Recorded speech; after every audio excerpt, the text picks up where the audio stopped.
بسم اللہ الرحمن الرحیم. السلام علیکم ناظرین. یہ بات کئی طرح سے ثابت ہو رہی ہے کہ سول حکومت جو سی ہے خود دعوت دیتی ہے فوج کو کہ وہ آئیں اور ان کے اوپر حکومت کریں. یہ ہم نے پہلے بھی دور میں دیکھا. جیسے میں نے اپنے ہوش میں کئی چیزیں دیکھی کہ ذوالفقار علی بھٹو نے خامخواہ پنگا کیا، وہ کام کیا کہ جس کے اندر ضرورت نہیں تھی کہ اتنی زیادہ ریگنگ کرنی. انہوں نے کہا تھا ریگنگ کرنی ہے اور ہم نے الیکشن جیتنا ہے. 77 کی الیکشن بات کروں، 70 کا الیکشن تو فیئر ہوا تھا اور وہ بھی فوج کی نگرانی میں ہوا تھا. یحییٰ خان نے الیکشن کرایا تھا. 77 میں یہ طے ہوا تھا کہ کچھ سیٹیں ہم نے لینی ہیں اور ہم نے ریگنگ کرانی ہے. تو کیونکہ جو لوگ بھی الیکشن لڑ رہے تھے وہ چاہتے تھے کہ میں بھی جیتوں تو ان کو کچھ نشہ لگا ہوا تھا. تو وہ انہوں نے 100% بےایمانی کر دی. وہاں پہ اتنی زیادہ بےایمانی کی کہ اپوزیشن کے پاس کچھ جگہ چھوڑی نہیں چند سیٹوں کے علاوہ جہاں پہ پیپلز پارٹی نے الیکشن نہیں لڑا تھا.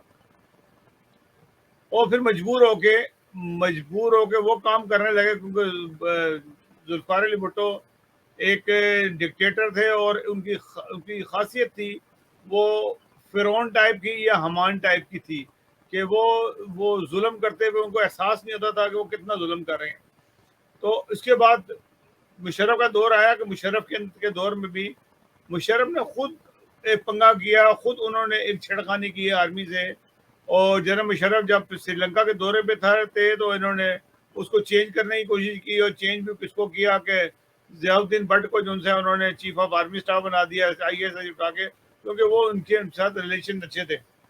اور وہ ناکام ہوئے اور پھر اس کے بعد مشرف نے حکومت پہ قبضہ کر لیا. اس وقت جو سی ہے مشرف کے بعد فوج نے بڑا ایک طے کیا ہوا ہے کہ ہم نے حکومت پہ قبضہ نہیں کرنا اور ہم نے سول کو ہی جو ہے اپنے اوپر رکھنا ہے اور کوئی چیز چھیڑخانی نہیں کرنی.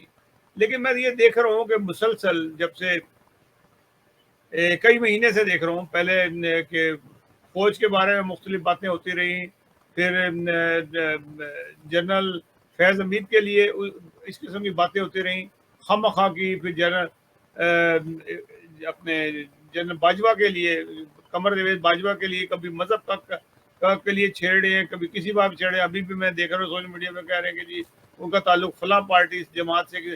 آپ کو اس سے کیا غرض ہے؟ وہ کسی سے بھی ہو، پاکستانی ہیں، کسی بھی جماعت سے تعلق ہو، کسی بھی فرقے سے تعلق ہو، یہ بات کو آپ کو اس کو چیزوں کو نہیں چھیڑنا چاہیے.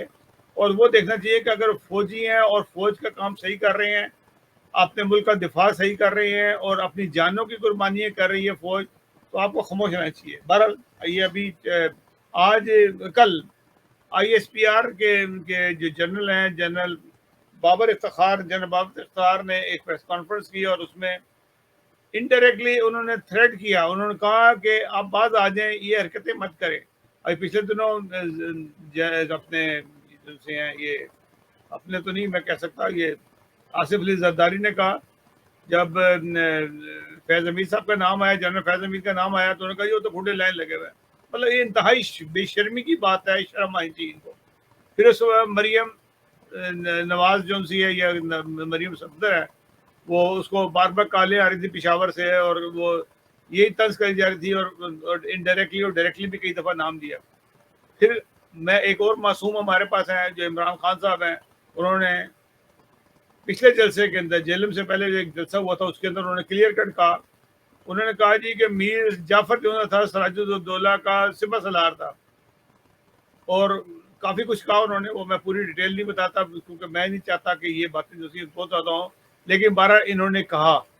پھر اس کے بعد جب پتہ لگا اب جوتا پڑنے والا ہے تو انہوں نے پھٹا بدل کے میں تو جی ان کو کہہ رہا تھا میر صادق.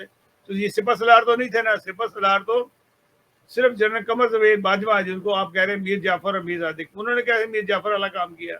انہوں نے کوئی غیر انڈیا کی فوج کو اندر لے کے آ گئے ہیں.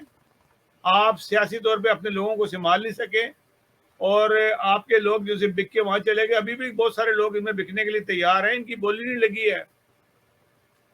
خان صاحب ان کی بولی نہیں لگی ہے. بہت سارے لوگ ہیں جن کی بولی نہیں لگی ہے. اس میں ایک سیدھا ٹلی صاحب بھی ہیں اور بہت سارے لوگ ہیں جن کی بولی نہیں لگی ہے اور وہ جاننا چاہتے ہیں لیکن ان کو پوچھ نہیں رہا ہے. انہیں پتہ ہے اس کے پاس کوئی پبلک نہیں ہے، یہ کبھی بھی ہمیں دھوکہ دے سکتا ہے. تو اس طرح سے بات یہ ہے کہ حالات جو ان سے ہیں یہ خود خراب کر رہے ہیں اور اس وقت جو حالات ہوئے ہیں، میں نے کل کے جو پروگرام کیا تھا اس کے اندر میں نے بالکل کلیئر کہا تھا کہ اللہ نہ کرے کہ پاکستان سری لنکا کی طرح سے بینکرپسی کی طرف چلا جائے. اگر بینک کرپٹ ہو گیا تو یہ بہت نقصان دہ ہے. سری لنکا کے تو حالات اتنے خراب ہیں، ابھی تک اس کو کوئی سنبھالنے والا نہیں ہے، کوئی اس کے ان کا وہ پیسہ دینے کے لیے تیار نہیں ہے، کوئی اس کو خریدنے کو تیار نہیں ہے. حالات جو سے سری لنکا کے بدستور خراب ہو رہے ہیں. اللہ نہ کرے کہ پاکستان کے حالات خراب ہو، اور پاکستان کے حالات اگر خراب ہو گئے تو یہ خطے کے اندر عدم تحفظ ہو جائے گا، اور یہ سسٹم خراب ہو جائے گا فرقے کے اندر. کیونکہ فوج ہماری جو سی ہے وہ کئی ملکوں کے ساتھ جا سکتی ہے، کسی کے ساتھ نہیں جا سکتی. لیکن جو بھی اگر کنٹری اسے خریدتی ہے یا کوئی سرمایہ دار خریدتا ہے تو وہ ڈیفینیٹلی اپنے مطابق چلائے گا کہ جو تنخواہ دے گا فوج اس کے ساتھ چلے گی. ایسا نہیں ہوگا کہ کوئی تنخواہ دے اور وہ اس کے برعکس چلے. تو کتنے دن ہو سکتا ہے؟ تو بہرحال ملکوں کے جو کام ہوتے ہیں وہ بڑے خطرناک ہوتے ہیں، اور یہ جس نیچ پہ اس وقت پاکستان پہنچا ہوا ہے یہ حالات بہت خراب ہے. پہلی جنگ عظیم اور دوسری جنگ عظیم کے بعد تو ہمیں صاف سے آتا ہے کہ بہت سارے ملکوں کے اندر کے لیے حالات جو سے ملک خراب ہو گئے سے، اکانومی گر گئی تھی. یہی حالات ہونے شروع ہو گئے تھے جو اس وقت حالات ہیں. ترکی کی اکانومی گر گئی، پاکستان کی اکانومی گر رہی ہے. ایوری ڈے جو ہے ڈالر کا ریٹ اوپر جا رہا ہے، اور بہت سارے چھوٹے چھوٹے ملکوں کی جائے گی، جس سے ٹریڈنگ ختم ہو جائے گی اور پھر یہ بینکرپسی کی طرف جائیں گے. پاکستان کو کون سنبھالتا ہے؟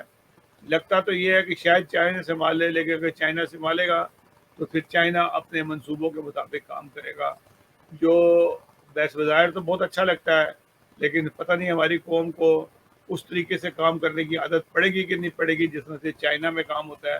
اگر چائنا نے اس کو پاکستان کو سنبھالا تو وہ ان کی سختی کا جو معیار ہے اس کا ہم تصور بھی نہیں کر سکتے. یہ وہی لوگ، اسی کی نسلوں سے یہ لوگ ہیں. ہلاکو خان، چنگیز خان، یہ اللہ تعالیٰ کی طرف سے عذاب تھے. کیونکہ ہلاکو خان سے کسی نے پوچھا تھا کہ آپ پہ عذاب سے ڈرتے نہیں ہیں؟ اس نے کہا میں ہی تو اللہ کا عذاب ہوں جو تم لوگوں پہ آئے ہو، تمہارے کرتوتوں کی وجہ سے ہے. تو اگر ہمارے پہ بھی کوئی ایسا عذاب آ گیا تو اس کو سنبھالنا جو ہے پھر خدا تعالیٰ ہی سنبھالے گا، اور جب خدا معاف کرے گا تو ہوگا، اس سے پہلے کچھ نہیں ہوتا. ناظرین، اگلے پروگرام تک کے لیے اجازت دیجیے گا. اللہ حافظ. ناصر.